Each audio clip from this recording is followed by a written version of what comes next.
semuanya. Pertama-tama kami mengucapkan terima kasih kepada Bu Rianta selaku dosen pengampu mata kuliah Sosiologi Industri. Di sini kami ingin mewawancarai petani-petani yang ada di sekitaran Pontianak.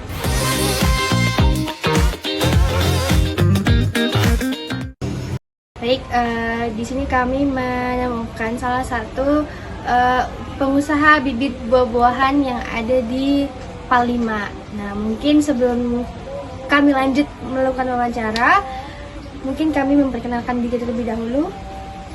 Baik, perkenalkan nama saya Destia Windy. Nama saya Amelia Eka Septiani. Nama saya Ferdi Urda. Baik, nggak usah lama-lama lagi, mungkin kita langsung wawancara ke bapaknya. Oke, sip. Baik, selamat siang Pak. Siang. Kami di sini dari kampus Politeknik Negeri Pontianak dari jurusan Teknologi Pertanian, Prodi Manajemen Perkebunan. Di sini kami ingin mewawancarai Bapak tentang cara Bapak bertani hingga cara pemasaran. Sebelum lebih lanjut, boleh Bapak memperkenalkan diri Bapak terlebih dahulu. Silakan. Oke, terima kasih atas perhatiannya. Selamat siang karena ada siang. Jadi untuk hari ini perkenalkan saya, nama saya Sabtoni, asal saya dari Sambas. Kebetulan usaha saya sini di bidang pembibitan, kebanyakan tanaman buah-buahan, khususnya tanaman buah kayak lokal dan luar negeri ada juga. Terus untuk pengembangan dan untuk pembukaan usaha ini memang sudah lama, dari tahun 2004. Mungkin kalian belum lahir, Bapak sudah merintis usaha ini sampai sekarang. Terus proses pemasarannya sekarang kan, kalau dulu dari mulut ke mulut, kalau sekarang lebih gampang lagi, yaitu melalui sekarang banyak dengan megang HP kita itu bisa memasarkan bibit ataupun hasil usaha kita melalui online, ya. Dan online sekarang baik berupa Pontianak Informasi, sekarang kan banyak tuh.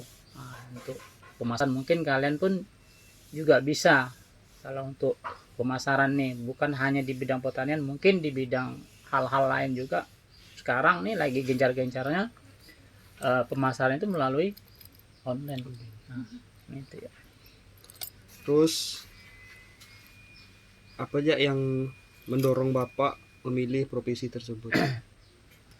Kebetulan saya nih memang hobi di bidang tanaman, terutama tanaman buah-buahan. Selain juga hobi, saya juga kepingin ya, Kalbar ini hutannya kan sekarang banyak mungkin ditebang-tebang, ditanam dengan sawit. Nah, coba kita sekarang beralih tebang hutan, ditanam dengan tanaman buah-buahan. Nah, mungkin tanaman yang dulunya yang tanaman dari biji yang umurnya beratus tahun ditebang, mungkin sekarang udah tidak ada lagi. Kemungkinan ini kesempatan kita untuk menanam kembali dengan tanaman-tanaman buah, terutama tanaman-tanaman khas Kalbar, itu yang paling penting. Terus berapa luas sih Pak lahan yang Bapak punya saat ini? Kalau tempat pembibitan saya ini hanya luasnya 36 kali 23, cuman itu ya. Cuman di dalamnya banyak terdapat jenis-jenis tanaman buah-buahan. Nah, itu. Apakah lahan Bapak tersebut punya sendiri atau kayak kerja sama orang lain? Nah, ini kebetulan lahan kita ini lahan sendiri. Walaupun tidak luas, tapi lahan kita sendiri. Baik Pak, kalau boleh tahu apakah Bapak sekarang ada kerjasama sama instansi lain? Memang sekarang kita ini banyak mitra-mitra, terutama kerjasama dengan dinas pertanian itu penting ya untuk istilah legalitasnya dengan dinas pertanian. Kemudian dengan mitra-mitra antara penangkar-penangkar dari daerah kabupaten sampai kota itu ada, kita harus kerjasama dengan kawan-kawan. Dari pertama Bapak memulai usaha ini gimana gitu bisa sampai sekarang? Kalau dulu sewaktu saya merintis itu modal awal saya cuman 200 batang bawah lengkeng awalnya tuh. Itu pun tempat pas kebetulan di tempat saya itu ada dulu lahan tuh kontrak dulu waktu awal saya merintis tuh. Itu di tempat situ tuh saya merintis hanya modal 200 batang. Sampai sekarang saya punya lahan sendiri, pohon induk sendiri,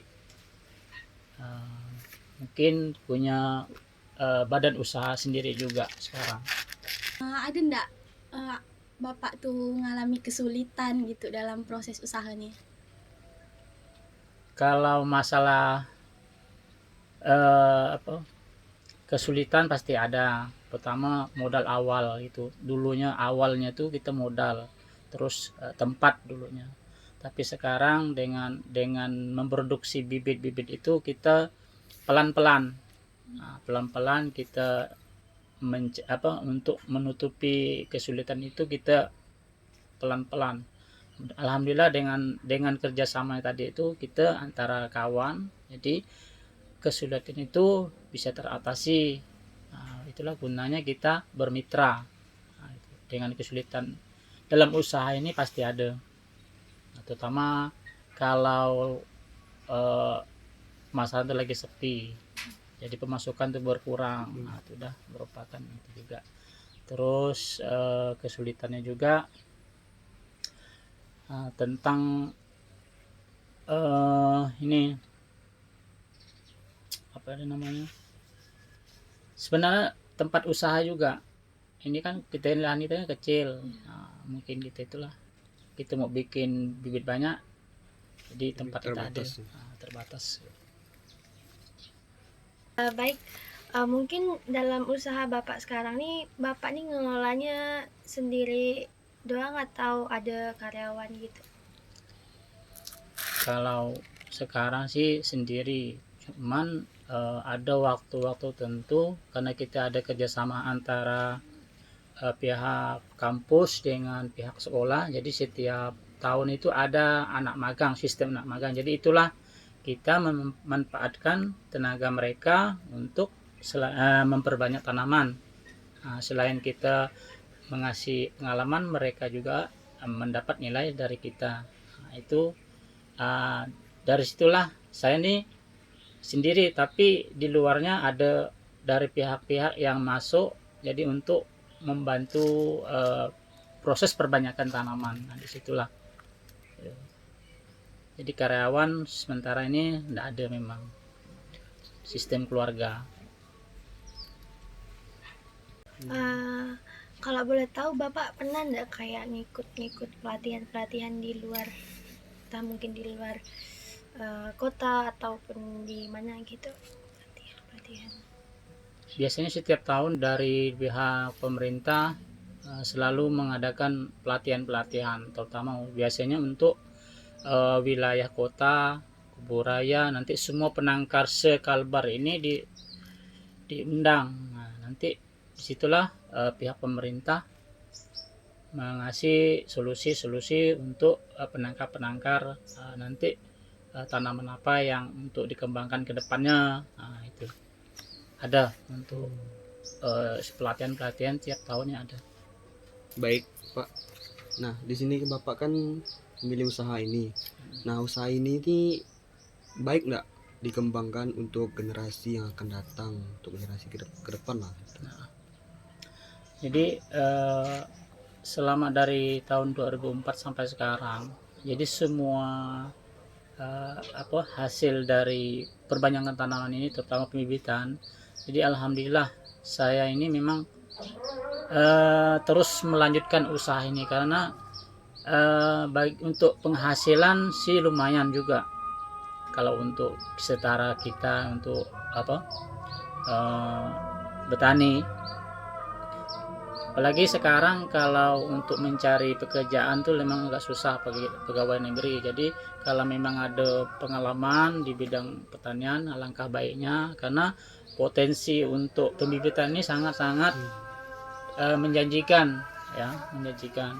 Jadi kemungkinan ya anak-anak mahasiswa yang jurusan perkebunan belajarlah dengan giat supaya nanti kedepannya kalian prospek apa sih nanti kedepannya di bidang perkebunan ataupun tanaman apa yang akan lebih mantap untuk kedepannya untuk generasi baru. Nah, ini di bidang pertanian ini dari biji bibit sampai buah itu sekarang lagi-lagi diperlukan orang buah-buahnya, karena sekarang ini banyak buah-buah dari luar, terutama untuk buah-buah lokal kita ini sangat-sangat sedikit sekali. Nah, itulah kesempatan kita bagi kalian ini yang jurusan perkebunan ataupun kehutanan juga, alangkah baiknya hijaukan Kalimantan ini dengan buah-buah yang sangat yang banyak digemarin orang. Nah, itu mungkin itu. Nah Pak, dari informasi tadi kan katanya usaha Bapak ini cukup lah, mungkin banyak dikenal orang gitu. Ada nggak sih kayak pelanggan-pelanggan tuh yang berminat jadi reseller gitu? Terus kalaupun ada itu gimana lah sistem pengirimannya? Mungkin kan mungkin ada gitu yang dari luar Kalbar ataupun luar kabupaten mungkin tuh ada gitu. Itu gimana lah sistemnya? Kalau untuk pelanggan sih alhamdulillah mungkin setiap daerah tuh ataupun kota-kota ada. Jadi mereka itu biasanya lewat pengiriman juga, bisa juga mereka itu datang sendiri ke lokasi. Sistem apa itunya tuh pemasarannya lebih mudah sekarang kan, mungkin dikirim lewat bis, ada juga mereka itu udah sendiri. Masalah pembayaran tuh gampang sekarang kan, di transfer juga bisa. Kalau yang pengiriman aman sekarang untuk pelanggan. Di daerah-daerah tuh setiap daerah tuh ada pelanggan. Jadi mungkin dari Sambas, Sanggau, Sintang, Ketapang sampai ke Pulau Jawa pun ada juga pelanggan kita ini. Nah, wilayah Pontianak ini banyak sekali yang datang untuk ambil bibit sini lagi, kemudian untuk jual lagi gitu. Nah, ada juga mahasiswa, ada juga pelajar-pelajar gitu yang kepingin belajar cara pemasaran bibit ataupun barang lain melalui online, bisa juga. Wilayahnya sekarang situ Kalbar nih semua ada untuk reseller kita, pelanggan kita juga ada. Baik Pak, jadi kan usaha Bapak ini kan udah lama kan, jadi sekarang nih udah ada nama ndak badan usahanya gitu? Kalau ada tuh apa? Baik, memang kalau untuk itu sih ada namanya badan usaha saya ini Rizky Alam Borneo, cuman bukan berupa PT ataupun berupa CP, cuman masih dalam proses. Nanti mudah-mudahan jadi CP, mudah-mudahan lagi jadi PP gitu. Ada. Baik Pak, jadi ada ndak harapan Bapak nih untuk anak-anak muda penerus nih di usaha pertanian ini?